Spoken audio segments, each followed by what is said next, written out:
Minister का भतीजा बुग्गा पुष्पा से कहता है, मैंने तेरी भतीजी को एक भी खरोंच नहीं पहुंचाई है, चाहो तो खुद देख लो। लेकिन तभी बुग्गा के आदमियों में से एक गुंडा उसकी भतीजी के कपड़े फाड़ने की कोशिश करता है। यह देखकर पुष्पा के अंदर का गुस्सा उफान मारता है।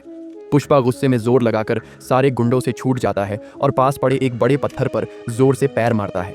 वह पत्थर सीधे उस गुंडे की गर्दन पर जाकर लगता है और वह मौके पर ही ढेर हो जाता है।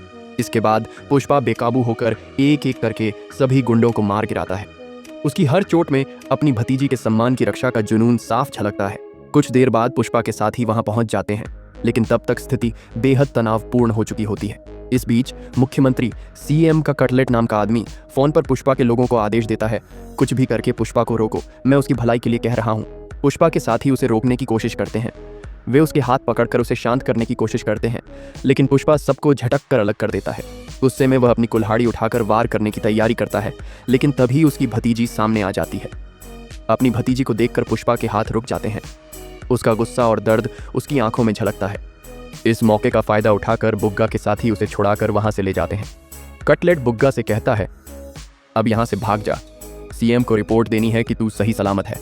वहीं सीएम बुग्गा को निर्देश देता है कि वह मिस्टर साहा से संपर्क करे, लेकिन पुष्पा का गुस्सा शांत नहीं होता। वह बुग्गा का पीछा करता है और उसे वहीं मार गिराता है। तभी बुग्गा का पिता, जो मंत्री भी है, वहां पहुंचता है। वह बेतहाशा चीखते हुए कहता है, बुग्गा, तूने मेरे बेटे को क्यों मारा पुष्पा?